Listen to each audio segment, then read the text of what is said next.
Sound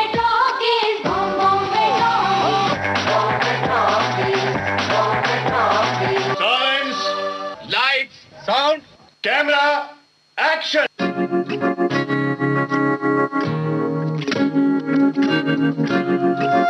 Bombay talkies में आज सुनिए रंगमंच, फिल्म और टेलीविजन अभिनेत्री लुबना सलीम से रेणु चतुर्वेदी की टेलीफोन पर हुई फिल्मी गपशप का पहला भाग। दोस्तों, स्वागत है आप सभी का बॉम्बे टॉकीज में। जी हाँ, फिल्मी गपशप और ढेर सारी बातें तो हम इसमें करते ही हैं। आज हम जिस शख्सियत से बात करने जा रहे हैं, उनकी खूबसूरती बेमिसाल है, उनकी हंसी बेमिसाल है। रंगमंच हो या धारावाहिक या फिल्में, आपकी अभिनय कला भी बेमिसाल है और मुंह से यही निकलता है oh my God. Oh my God इसलिए निकल रहा है मुंह से बेबस क्योंकि लुबना सलीम का नाम जब आता है तो फिल्म याद आ जाती है। Oh my God, oh my God. हाँ। लुबना जी, कार्यक्रम में स्वागत है बॉम्बे टॉकीज में। बहुत बहुत शुक्रिया आपका। तो चलिए हम ओ माय गॉड OMG की बात हुई तो इसी से शुरू करते हैं। आप उसमें कांजी लाल जी की पत्नी बनी हैं। ओ माय गॉड का जो प्लॉट है वो बिल्कुल अलग हटके है, उसके बारे में ही बात करते हैं सबसे पहले कि क्या लगता है आपको ये भगवान के यहाँ नोटिस देना, और आप इतनी उसमें धर्म भीरू दिखाई गई हैं कि बहुत डरती हैं। देखिए, ये तो हमारे कल्चर का हिस्सा है, धार्मिक, और इंडिया से ज्यादा तो आज हमें सब लोग कॉपी करते हैं, हमारा योग कॉपी करते हैं, हमारा आयुर्वेद कॉपी करते हैं। जो मतलब ये कि हम दुनिया भर में मशहूर हैं।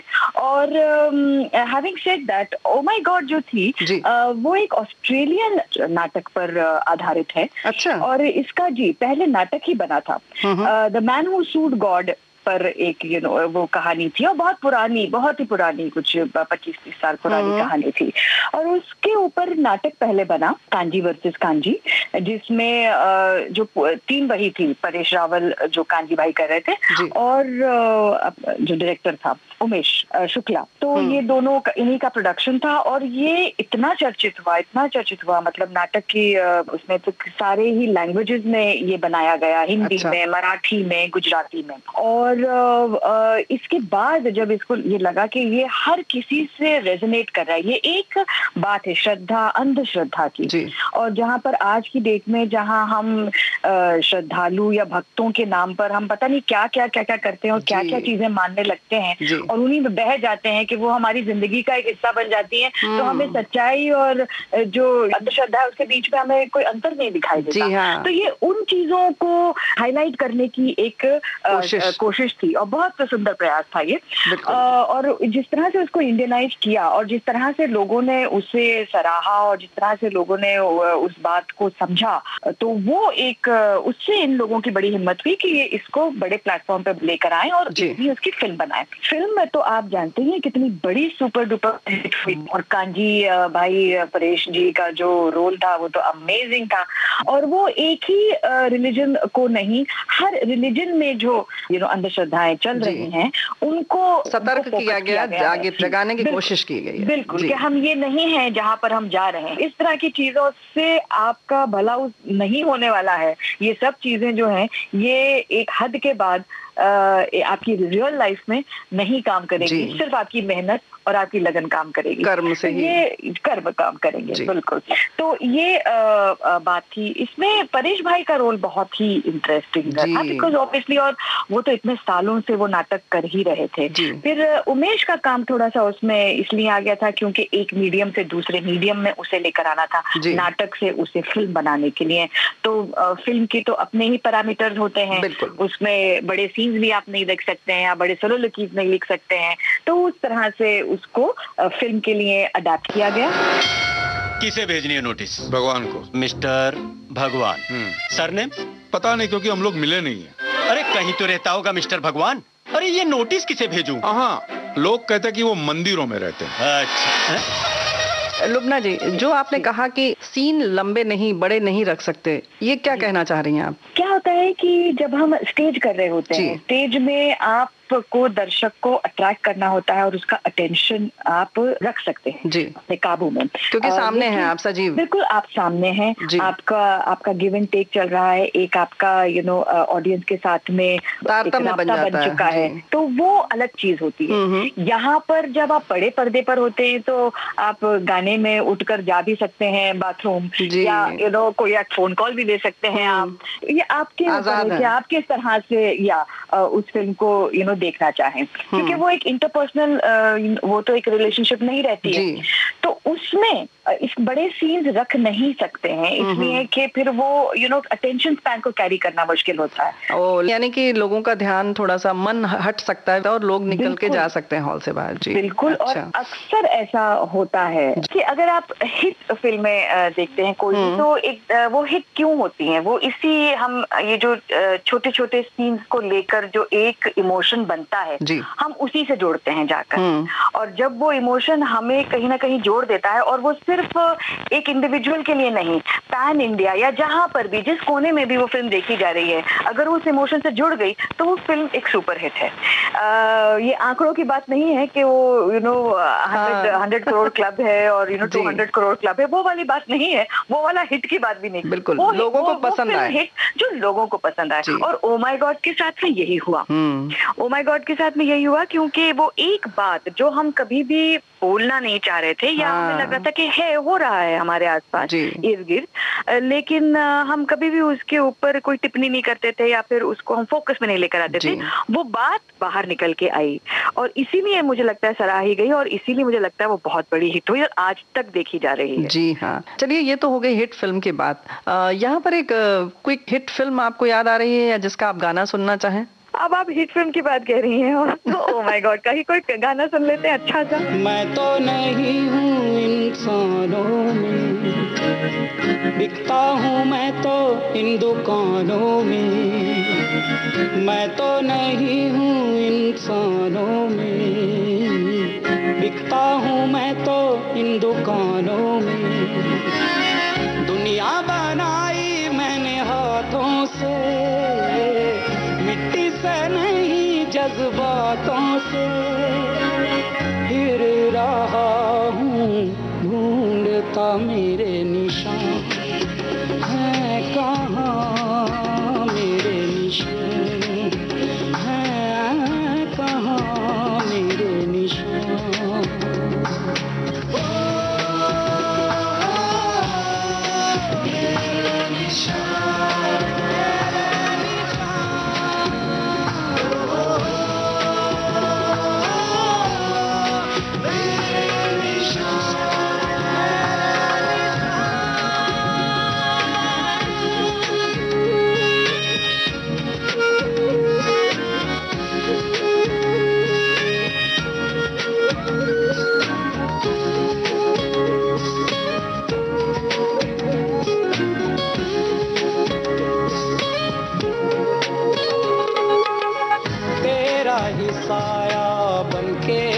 साथ चला मैं, जब धूप आई तेरे सर पे तो छाँव बना मैं।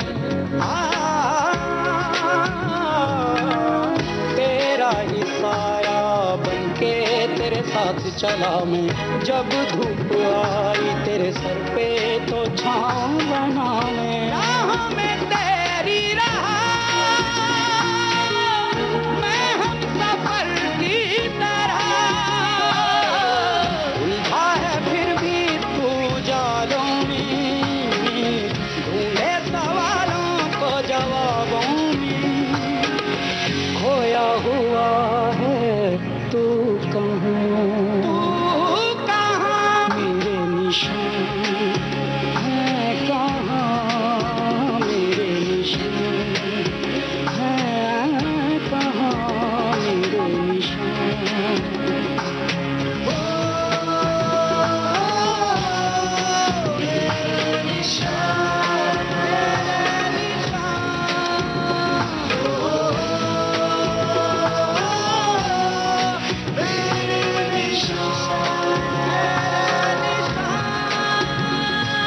गीत के बाद हम फिर हाजिर हैं बॉम्बे टॉकीज में और हम बात कर रहे हैं लुबना सलीम जी से। लुबना जी, बॉम्बे टॉकीज में हम ओ माय गॉड इस फिल्म की एक बार फिर चर्चा करेंगे।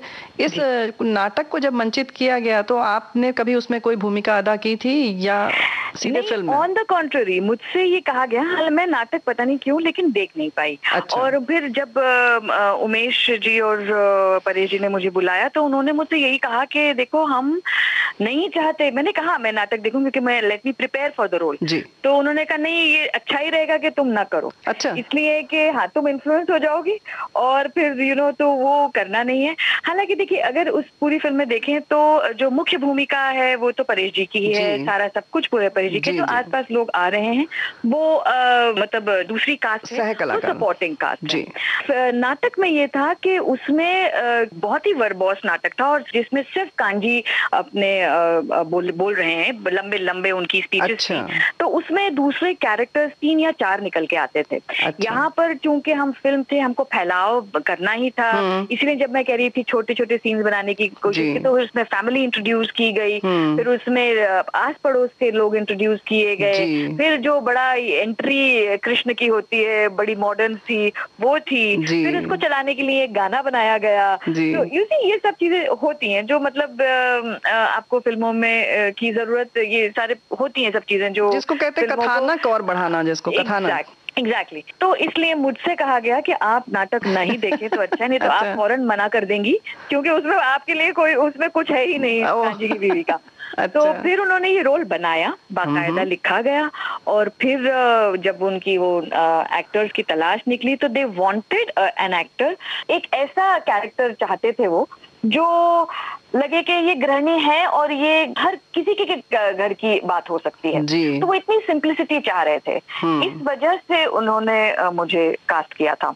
मुझे बहुत अच्छा लगा क्योंकि मैं आमतौर पे फिल्में नहीं करती हूँ और बहुत ही कम करती हूँ, और जो भी करती हूँ मुझे एक तो अच्छी लगनी चाहिए, कुछ होना चाहिए दिखाने के लिए, और ये फिल्म तो मैं बिल्कुल भी रिफ्यूज नहीं कर पाई थी बिकॉज ऑफ परेश जी और हमारे फैमिली रिलेशनशिप एंड उमेश जो मेरा सीनियर था मिठीबाई कॉलेज से। अच्छा। तो इस वजह से पर उसकी प्रेपरेशन फिर इन्होंने मेरी बहुत मदद की। जैसे अक्सर ऐसा होता था कि हम तो सभी थिएटर के लोग थे वहां पर, और हम तो जब तक कि 10 बार रिहर्स ना करें अपनी लाइन तो वो बात निकल के नहीं आती थी। अच्छा, मुझे डर लगता था कि मैं परेश जी के सामने जाऊं और उनसे पूछूं कि जरा आप क्या प्लीज मेरे साथ रिहर्सल कर लेंगे। नॉर्मली फिल्मों में एक अलग से वो हायरार्कीज बन जाती हैं लोगों की, लेकिन यहाँ पर वो बिल्कुल भी नहीं था। अच्छा। और मैंने जितनी बार उनसे कहा है कि परेश भाई कैन बी डू दिस, हाँ चल। ये बिना सोचे कि मैं तो इतनी बार, वो कह सकते थे मैं तो इतनी बार कर चुका हूँ, हजारों शोज कर चुका हूँ, उनके तो मतलब वो बिल्कुल रटा हुआ है। लेकिन उन्होंने एक बार भी मना नहीं किया। मैंने जितनी बार कहा कि परेश भाई इसको ऐसे कर ले, हाँ अच्छा तू इसको ऐसे देख, इसको यहाँ से देख, तो फिर वहां से एंगल आ जाएगा। इस तरह की बातें। तो it was really very nice and बड़ी अच्छी फैमिली सी फीलिंग बन गई थी। बहुत अच्छा लगा था, बहुत ही अच्छा लगा। One of my very good experiences.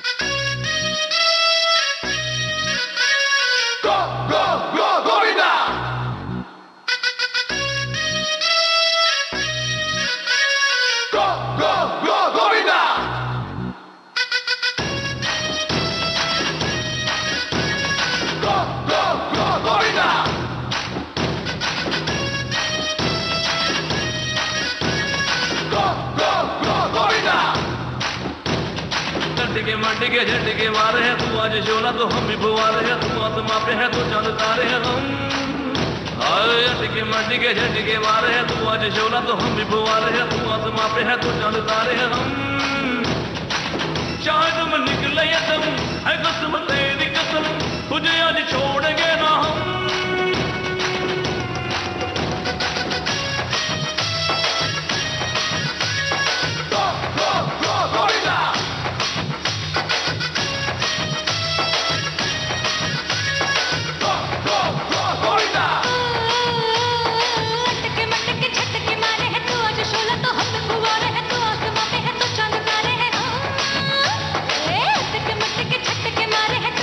तो हम भी फुवारे हैं, तो आसमां पे है तो चांद तारे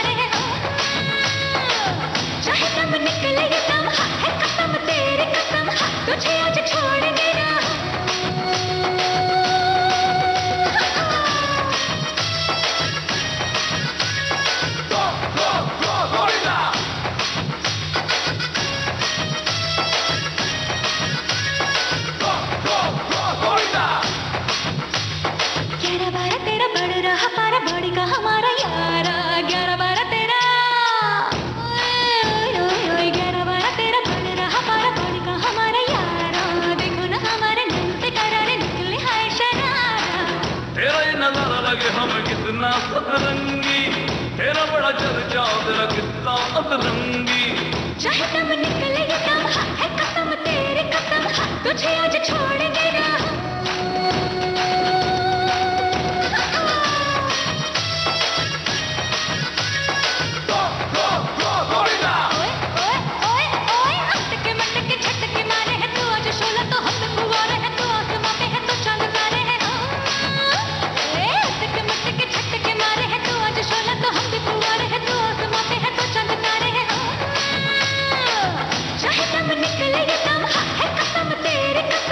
तुझे आज छोड़ेंगे ना।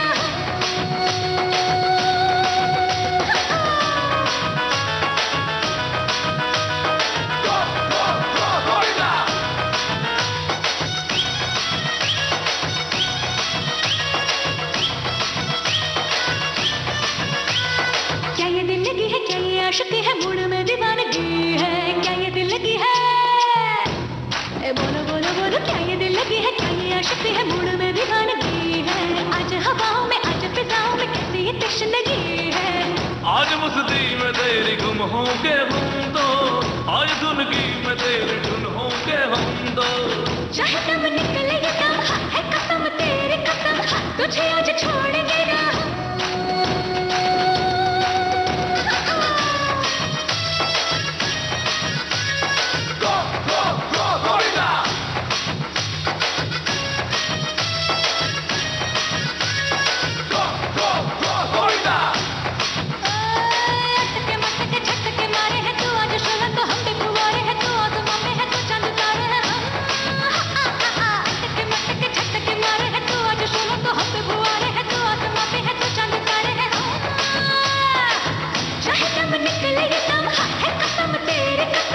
तुझे आज छोड़ेंगे ना।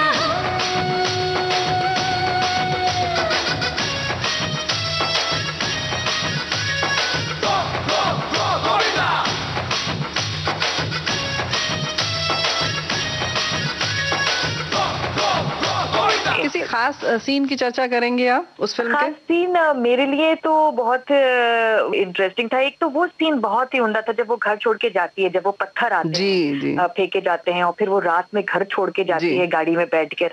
आप यकीन मानिएगा कि वो मेरा पहले दिन का पहला शॉट था और मैं इतना गुस्सा कर रही थी कि भाई जरा सा तो कुछ कर लेने देते कि एक फीलिंग आ जाती कि भाई ये क्या है क्या नहीं। पहले दिन उनको हम लोग शूट कर रहे थे कहीं किंग सर्कल में, कोई एक और रियल लोकेशन थी वो। अच्छा। और रात की शूट थी हमारी और रात को 11 बजे ये शॉट लगाया गया और पहला शॉट मेरा यही था और मैं घबरा के मतलब आप सोच नहीं सकते कि क्या होगा। वो भी परेश भाई के सामने पहली बार खड़े होके फिर वो हो गया वो। लेकिन जब मैंने पूरी फिल्म देखी तो मुझे ये बिल्कुल भी एहसास नहीं हुआ कि ये नहीं लगता पहला शॉट था मेरा या उसके इर्द गिर्द सारा काम हुआ। वैसे ही बहुत एक जो लास्ट का अगर आप देखें वो जो बिल्डिंग गिरती है और वो सब होता है, वो सब भी वो भीड़ भाड़ थी, ठीक ठाक सी भीड़ भाड़ थी अच्छी खासी। जी, तब तो खैर ये समय भी नहीं था कि आप मास्क लगाएं तो जी जी जी तो अच्छा रहा। It was a very nice experience. तो भीड़ में जब कहीं शूट होती है, जब आप शूटिंग करते हैं तो वो रियल भीड़ होती है या कभी कभी क्रिएटेड होती है, वो आर्टिस्ट होते हैं, कितने टेक रीटेक होते हैं तो दिक्कत आती है नहीं आती है, क्या होता है? देखिए जब हम रियल लोकेशंस पे काम करते हैं तो अमूमन तौर पे भीड़ होती ही है। जी हाँ। और वो कॉमन लोगों की भीड़ होती है जो आपने अक्सर जब फिल्में बन रही होती हैं या हमने टीवी पे देखा होगा कि ये लोग खड़े हो गए हैं और लाठी चार्ज हो रहा है, इधर खड़े रहो इधर खड़े रहो, लोगों ने घेरा बंधा होकर बांध दिया है कि आप आ नहीं सकते अंदर क्योंकि शूटिंग इस पर्टिकुलर एरिया में हो रही है। वो भीड़ अलग किस्म की भीड़ है। जब हम स्क्रीन पर भीड़ दिखाते हैं तो वो बिल्कुल वो जूनियर आर्टिस्ट होते हैं हमारे। अच्छा। और बाकियों की उनको सब पता होता है क्योंकि वो जानते हैं ये फील्ड और ये किस तरह से फिल्माया जाएगा सब कुछ, तो उनकी तो आसानी हो जाती है कि आप अगर जूनियर्स को ले लें तो आपको इधर भागना है या आपको इमोशन दिखाना है या गिरना है या जो भी आपको किस तरफ देखना है, ताली बजानी है। जी बिल्कुल, वो कंट्रोल भीड़ से आपको तुरंत वो मिल जाता है जो आप शूट करना चाह रहे हैं। तो ये इस फिल्म में जब बिल्डिंग गिरती है और भीड़ इकट्ठा होती है तो वो आपके आर्टिस्ट थे? जी, वो सारे जी वो जूनियर थे, बिकॉज ये हमने शूट किया था सेट, और वो सेट है जो आपने देखा वो मॉडल है जो गिरता है। हाँ, लेकिन रॉक्सी सिनेमा दिखा दिया था उसमें, और उसको बहुत अच्छी बखूबी दिखाया गया। जी पैन करके। जी बहुत ही अच्छा, वो इतना रियलिस्टिक बना गया। इनफैक्ट उनकी जो दुकान थी वो भी एक सेट ही था। अच्छा, और अब अक्सर ऐसा होता है, अगर हम किसी फिल्म के शूट पर जाते हैं तो कभी एहसास ही नहीं होता है कि ये सेट है। इतना रियल लाइफ होता है ये सेट के, इतना मजा आ जाता है। तो वही आधी बात तो वहीं पर खत्म हो जाती है कि इट लुक्स सो रियलिस्टिक कि आपको एक बार भी एहसास नहीं होगा कि आप क्रिएटेड बनाया गया उसमें हैं। और अक्सर आजकल तो खैर फिल्में रियल लोकेशन पे बनती हैं, तो उसका कुछ और ही एक वो है, फोकस होता है। जी हाँ, जो फिल्में बनती हैं। लेकिन कंट्रोल कंडीशन में काम करने से बेटर मुझे ऐसा लगता है कि क्वालिटी जो होती है वो थोड़ी सी अच्छी मिलती है, अच्छी भी, और जल्दी हो जाता है जल्दी प्रोडक्शन के हिसाब। ये बात तो है। हे राम हे राम हे कृष्णा हे राम।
आपकी इस फिल्मी दौर की बात करें, यात्रा की, तो सबसे पहली फिल्म आपने काफी साल पहले की थी।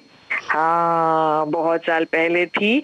मैं पर्वत के उस पार फिल्म थी। मैं कॉलेज में दाखिला ही हुआ था मेरा। अच्छा। और रमन अंकल ये फिल्म बना रहे थे, और अभिनव चतुर्वेदी जो हम लोग के जो नन्हे थे जी, उनकी ये पहली फिल्म थी। अच्छा, मेरा कोई भी ख्याल नहीं था कि मैं फिल्मों में जाऊंगी, क्योंकि मैं थिएटर में काफी सालों से काम कर रही थी और मुझे लगा बस थिएटर इज ब्यूटीफुल। उस समय थिएटर लेट 80s का अर्ली 90s का थिएटर बहुत सजग और बहुत ही वाइब्रेंट था। तो मैंने कभी सोचा भी नहीं था।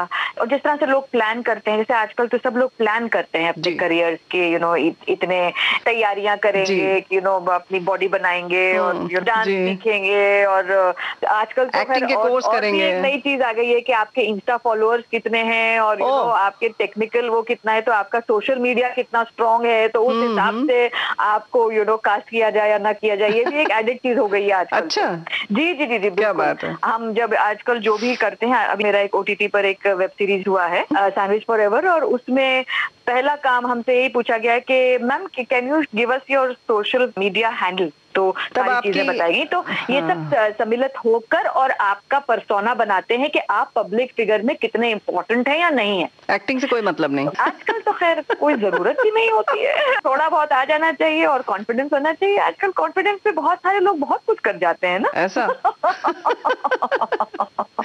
चलिए, तो हम 1988 में चलते हैं, पहले जिस पहली फिल्म की बात कर रहे थे। जी, अरे वो तो मत पूछिए। तो जब तैयारी नहीं थी तो उस तरह से एक मेंटल मेकअप ऑफ माइंड नहीं था, और हमें धर दिया गया 2 दिन के अंदर, कहा गया रमा के बेटा ये आप फिल्म कर लीजिए। एंड मैंने कहा, मैं पापा से पूछा, पापा चूंकि फिल्म लिख रहे थे और फिल्मों से ताल्लुक रखते हैं मम्मी पापा दोनों, तो पापा ने कहा नहीं बेटा कोई प्रॉब्लम नहीं है, घर का यूनिट है तो इट्स ओके। अच्छा चलो ठीक है, घर का यूनिट है तो मतलब राकेश बेदी थे, वो मेरे बड़े भाई जैसे हैं, रमन अंकल थे, आंटी थी, और कास्ट अपनी ही थी, तो सब लोग अपने मिल बुला के हम लोग चले गए कश्मीर। अब 2 दिन के अंदर हमें पहुंचा दिया गया कश्मीर। अच्छा। वो भी लोलाब वैली में, इतनी खूबसूरत, जिसे कहते हैं ना सीरियसली जन्नत अगर यहाँ धरती पर है तो वो कश्मीर में है। जी बिल्कुल, तो वाकई वो जगह थी इतनी उम्दा।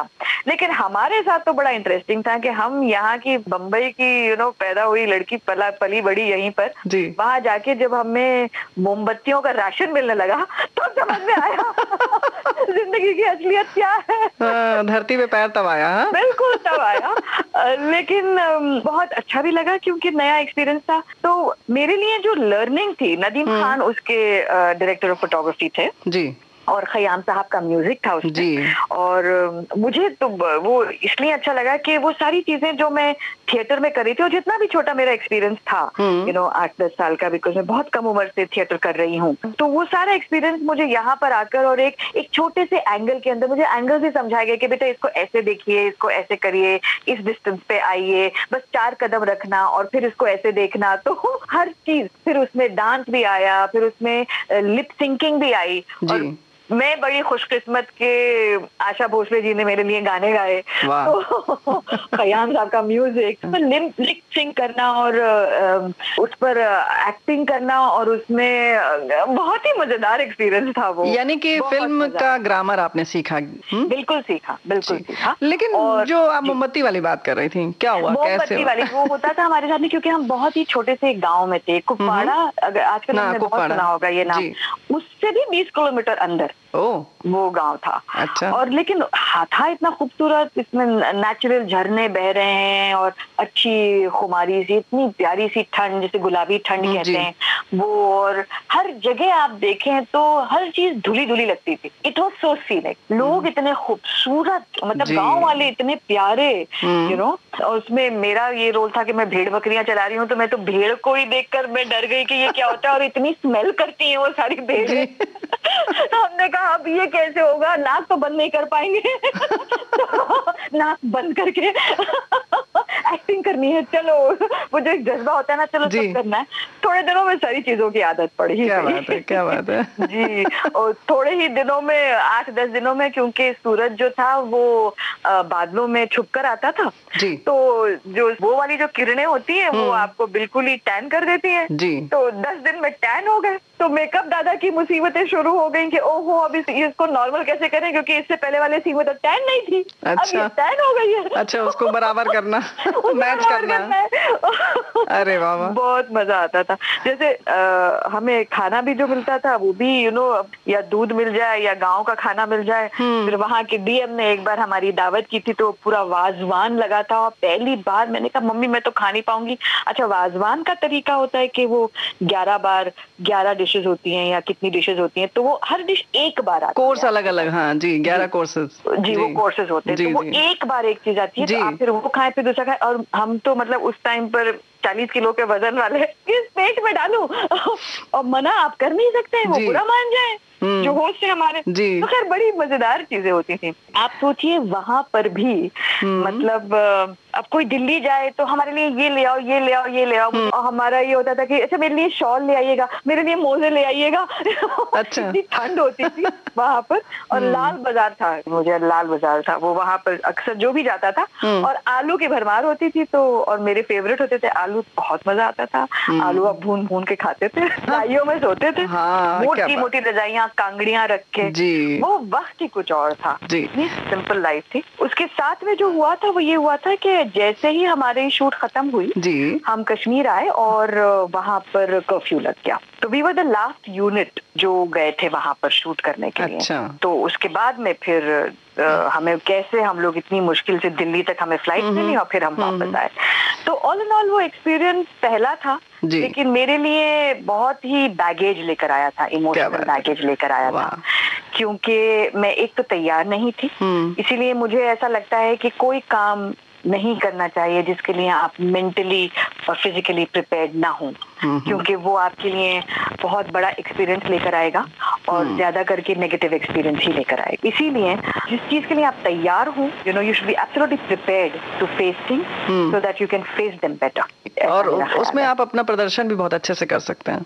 बिल्कुल कर सकते हैं। लुब्ना जी, यहाँ पर कश्मीर की इतनी बात चल रही है और जो आपके बहुत अच्छे अनुभव हैं, तो कौन सा गाना कश्मीर से जुड़ा हुआ अगर हम सुन लें तो हम वहाँ सब, हमारे श्रोता भी वहाँ पहुँच जाएंगे तुरंत। हाय, आप सोचिए ना, कश्मीर का सबसे फेमस गाना, हम इतने खूबसूरत गाने फिल्माए गए हैं कश्मीर में, शुरू से लेकर आखिर तक। कश्मीर की कली जी। तो चलिए कश्मीर की कली का ये गीत सुनते हैं ना, पहुँच जाते हैं वहाँ पर।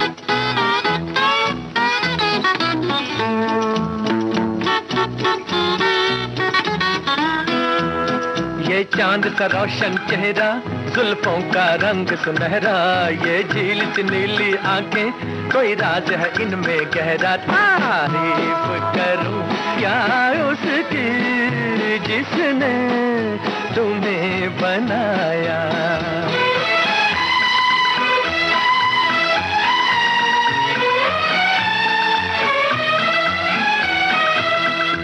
एक चीज कयामत भी है, लोगों से सुना करते थे, तुम्हें देख के मैंने माना, वो ठीक कहा करते थे, वो ठीक कहा करते थे। है चाल में तेरी जालिम कुछ ऐसी बला का जादू, 100 बार संभाला दिल को पर हो के रहा बेकाबू। तारीफ करूं क्या उसकी जिसने तुम्हें बनाया।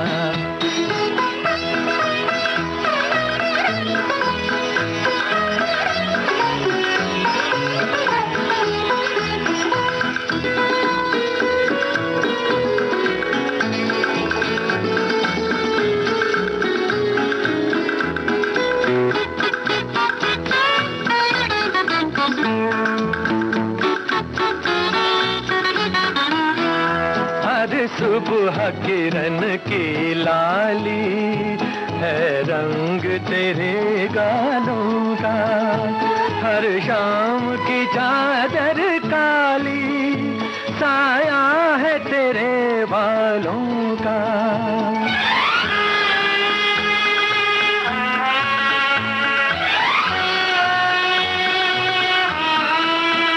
हर सुबह किरण की लाली है रंग तेरे गालों का, हर शाम की चादर काली साया है तेरे बालों का, साया है तेरे बालों का। तू पल खाती एक नदिया, हर मौज तेरी अंगड़ाई, जो इन मौजों में डूबा उसने ही दुनिया पाई। तारीफ करूं क्या उसकी जिसने तुम्हें बनाया, तारीफ करूं क्या उसकी जिसने तुम्हें बनाया, तारीफ करूं क्या उसकी जिसने तुम्हें बनाया, तारीफ करूं क्या उसकी जिसने तुम्हें बनाया, तारीफ करूं क्या उसकी जिसने तुम्हें बनाया, तारीफ करूं क्या उसकी जिसने तुम्हें बनाया। चलिए, ये गीत हमने सुना और हम कश्मीर की ढेर सारी आपसे हमने बातें की और उसके बाद ये गीत भी सुन लिया। तो श्रोताओं, हम पहुंच गए थे कश्मीर, लेकिन एक बार फिर हम कार्यक्रम में हाजिर होते हैं लुबना सलीम जी के साथ। भीड़ की बात आपने कहा था कि ओ माय गॉड में तो वो आपकी देखी हुई, मतलब क्रिएटेड थी भीड़, आर्टिस्ट थे उसमें, जूनियर आर्टिस्ट। लेकिन भीड़ की अगर हम बात करें तो हमें जो आपकी फिल्म आई फोटोग्राफ जी, उसमें जेट्टी और समंदर के किनारे की जो भीड़ है, वो तो कमाल का ही एक एक्सपीरियंस रहा, क्योंकि वो इंटरनेशनल प्रोजेक्ट था। अच्छा। और रितेश बत्रा कर रहे थे जो लंच बॉक्स जिन्होंने बनाई थी, तो वो एक सेमी आर्ट फिल्म जैसी थी। लोग हमेशा उनको वो जो कहानी थी वो भी एक बड़ी रियलिस्टिक ड्रामा था, तो हर चीज रियलिस्टिक करने की, जो आजकल ट्रेंड भी बना हुआ है जी। अगर आप देखें तो ये हमने शूट किया एक्चुअल गेटवे ऑफ इंडिया में, जिसमें वो जेटी में जा रही है, जेटी से बाहर निकली है, और जिसमें वो पहली बार गेटवे ऑफ इंडिया पे नवाजुद्दीन तानिया मल्होत्रा को मिलते हैं और कहते हैं आप फोटोग्राफ खिंचवा लीजिए, और वहीं से वो कहानी शुरू होती है।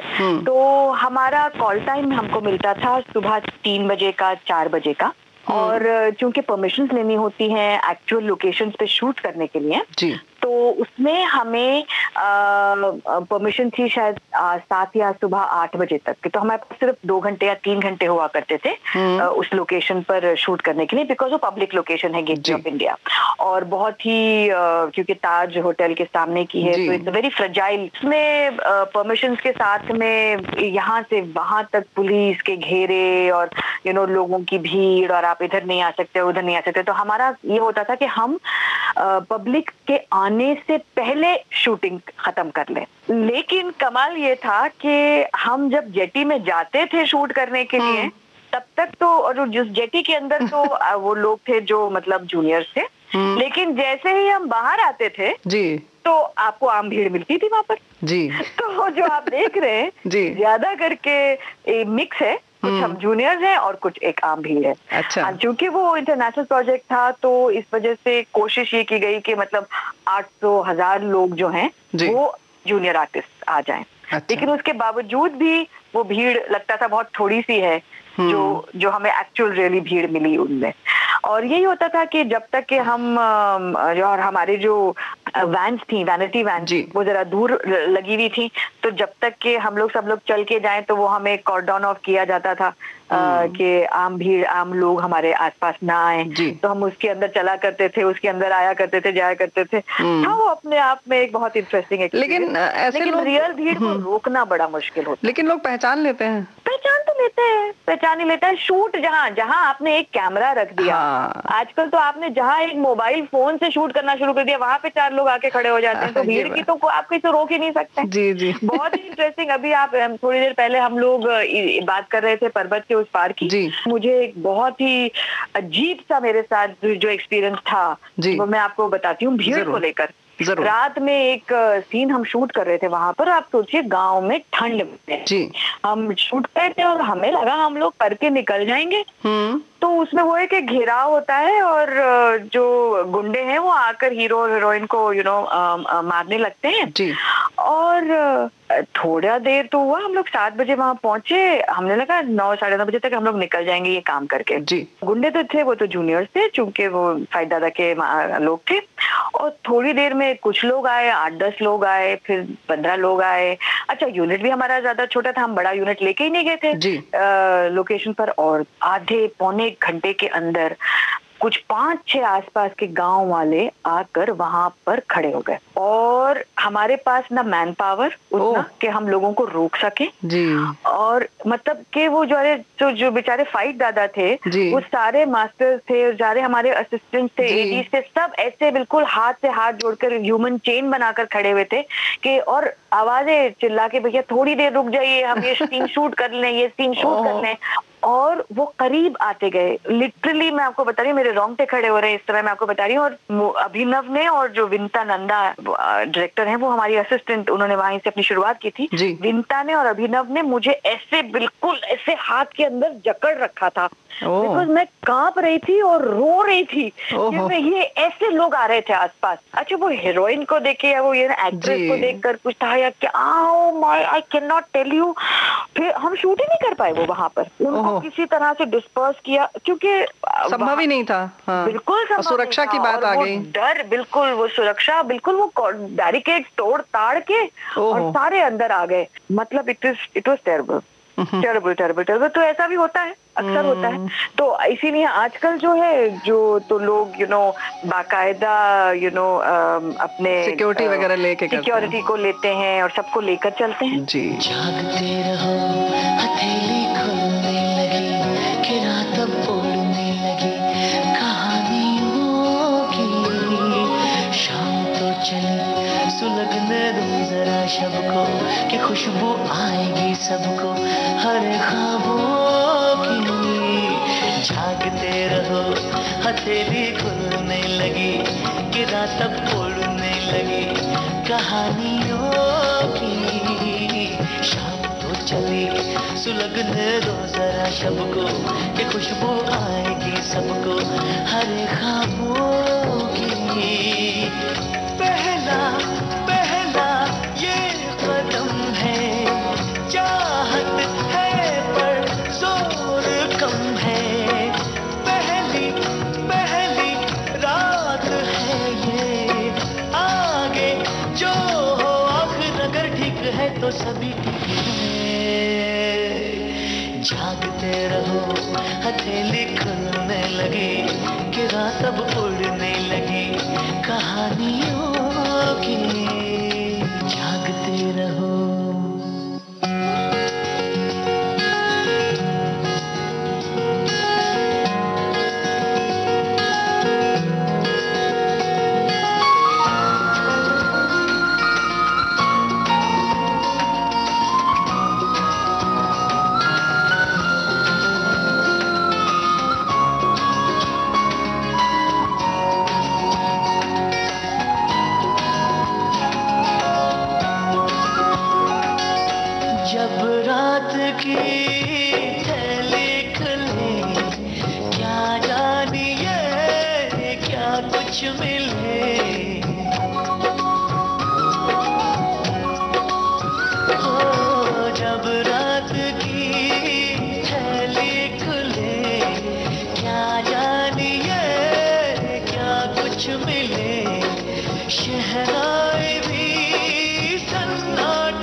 सभी ठीक है।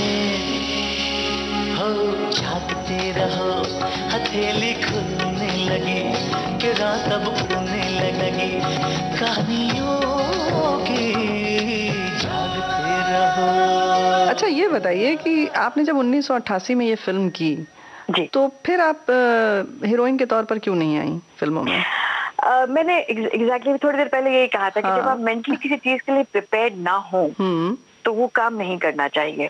मेरे लिए उस समय अगर मैं तैयार होती तो अपनी फिल्में चुनती और चुन के आती तो शायद मैं कहीं और एक अपना करियर के हिसाब से उसको मोल्ड कर पाती। क्योंकि मैं नाइव थी, यंग थी, कुछ समझ नहीं थी मुझे उस समय, तो मैंने शायद ये बात नहीं की अपने तय की एक प्रॉपरली एक चॉक आउट करूं अपना करियर। दूसरी बात ये थी कि जो फिल्में उस समय बन रही थी जी, वो समय था, अगर आप याद रखें तो सोनम एक्ट्रेस एक थी, एक थी अपनी किमी काटकर, और तो हीरोइन का जो पॉपुलर सिनेमा था वो एक बहुत ही एक एक कैप्सूल के अंदर महदूद होके रह गया था। It had to be providing glamour, बस ग्लैमर हो तो और उतना ही है हीरोइन का काम। और जो 8 फिल्में थी वो खत्म ही हो रही थी जी। तो इस वजह से ये हुआ कि मुझे पॉपुलर फिल्मों में हम चूंकि पले बड़े थे 8 फिल्मों के लिए, और अगर करना है तो इस तरह की फिल्में करना है और वो तो चूंकि बन ही नहीं रही थी तो हमको, और मैंने उस समय डिस्कवरी ऑफ इंडिया सीरियल भी कर लिया था श्याम बेनेगल के साथ में, सत्यू के साथ में उनका एक चिकवी राजेंद्र एक बहुत बड़ा सीरियल था वो भी कर लिया था अनंत नाग और नीना गुप्ता के साथ में। तो वो था, वो किया तो और उसके फौरन बाद ये फिल्म मिल गई तो मेरे लिए वो बहुत ही नेगेटिव इमेज लेकर आई। इसलिए मैंने सोचा कि यहाँ पे मुझे जाना नहीं चाहिए, because I was not very happy. मैं अंदर से जिस चीज से आप खुश ना हो फिर उसे करने का कोई मतलब नहीं है। लोग अक्सर मुझसे कहते हैं कि इतना बड़ा तुमने करियर त्याग दिया और कोई कुछ क्या कर डालता है ये सब करने के लिए। मैंने कहा अगर मैं खुशी नहीं हूँ अंदर से तो मेरे लिए वो चीजों का कोई मायने ही नहीं रखती हैं। आज भी अगर इस बात को देखूं तो मुझे लगता है कि मैंने बहुत सही डिसीजन उस समय लिया, क्योंकि शायद मैं वो करियर में खुशी नहीं रह पाती या मैं वो करियर वैसा बना ही नहीं सकती उस समय। तो माता पिता, जैसे आपके पिताजी राइटर हैं और माँ आपकी डिजाइनर है, वो कॉस्ट्यूम डिजाइन करती है। उन लोगों ने कोई ऐसी आपको फिल्म चुनने में या ऐसा कोई सहयोग नहीं दिया? पापा हमेशा ही कहते थे कि जो तुम करोगी वो हम तुम्हारे साथ में है, लेकिन मे बी हम पले बड़े इस तरह से थे कि हमारे वैल्यू सिस्टम्स अलग थे और ये हमें फ्रीडम थी कि हम जो चुने वो हमारा है। और हम पापा ने मम्मी ने हमको हमेशा कहता है जो तुम कहोगी वो हम तुम्हें उसका साथ देंगे। If you want to do make a career हम तुम्हारे साथ में हैं, वी विल गाइड यू। लेकिन जब मैं ही नहीं चाह रही थी उतनी शायद मुझ में तब अकल थी या पता नहीं क्या था।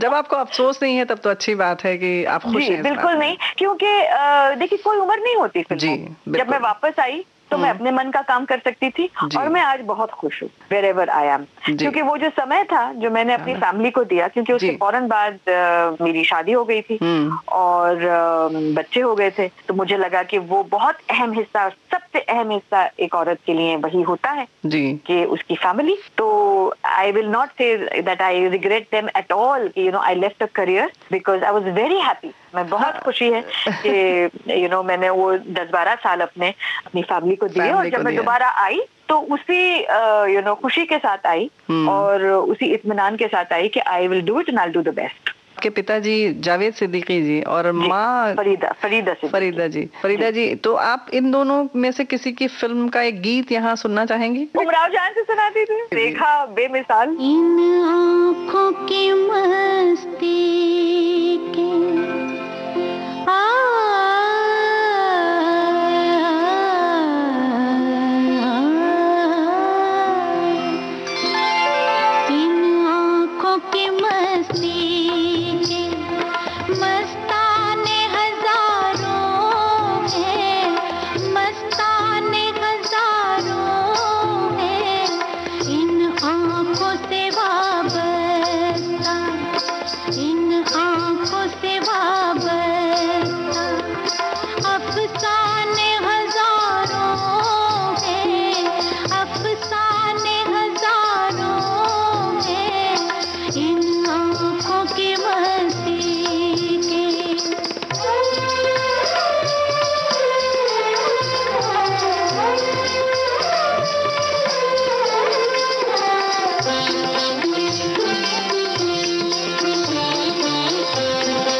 रोचक बात चल रही है। लुबना जी, आपसे बात हम करते रहेंगे। फिलहाल आज का ये एपिसोड, ये पार्ट यहीं पर रोकते हैं। मैं एक संदेश देना चाहती थी एक गाने के जरिए से, और वो गाना है ए जिंदगी गले लगा ले। ए जिंदगी गले लगा ले, ए जिंदगी गले लगा ले, हमने भी तेरे हर एक गम को गले से लगाया है ना। ऐ जिंदगी गले लगा ले, ऐ जिंदगी।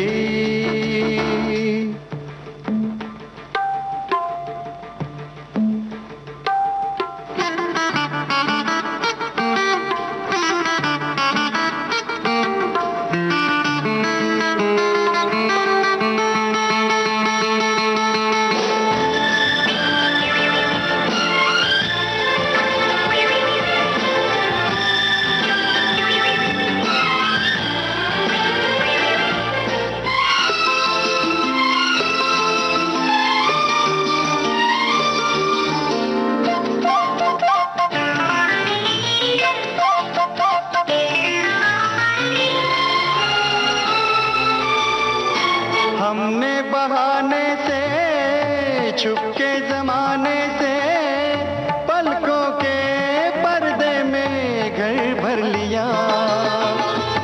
हमने बहाने से छुपके जमाने से पलकों के पर्दे में घर भर लिया। तेरा सहारा मिल गया है जिंदगी, ला ला ला ला ला ला ला ला ला ला। तेरा सहारा मिल गया है जिंदगी, है जिंदगी गले लगा ले, है जिंदगी गले लगा ले। हमने भी तेरे हर एक गम को गले से लगाया है ना। है जिंदगी गले लगा ले, है जिंदगी।